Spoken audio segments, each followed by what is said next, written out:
দেশে ফের করোনা আতঙ্ক। কেরল, মুম্বাই থেকে দিল্লি একাধিক রাজ্য থেকে মিলছে করোনা আক্রান্তের খোঁজ মিলেছে। ইতিমধ্যে করোনা আক্রান্ত হয়ে মৃত্যু হয়েছে 2 জনের। দেশজুড়ে মোট করোনা আক্রান্তের সংখ্যা 257। রাজধানী দিল্লিতে করোনায় আক্রান্ত 23 জন। ইতিমধ্যে পরিস্থিতির দিকে নজর রেখেছে স্বাস্থ্য মন্ত্রক। সামগ্রিক পরিস্থিতি খতিয়ে দেখার আশ্বাস দেওয়া হয়েছে কেন্দ্রের তরফে। শনিবারই এই বিষয়ে বৈঠকে বসেন কেন্দ্রীয় স্বাস্থ্য সচিব, ডিপার্টমেন্ট অফ হেলথ রিসার্চের সেক্রেটারি এবং national centre for disease control এবং ইন্ডিয়ান কাউন্সিল অফ মেডিকেল রিসার্চের ডিরেক্টর জেনারেল। কেন্দ্র রিপোর্ট অনুযায়ী মহারাষ্ট্র, কর্ণাটক, তামিলনাড়ুতে সবচেয়ে বেশি দেখা যাচ্ছে করোনার দাপট।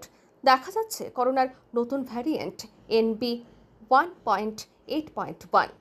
পাশাপাশি ভারতে করোনার LF.7 ভ্যারিয়েন্টও আক্রান্ত হয়েছে 4 জন। শুধুমাত্র ভারতেই নয়, সিঙ্গাপুর, হংকং সহ একাধিক দেশে ছড়াচ্ছে corona. Bureau report, RE news.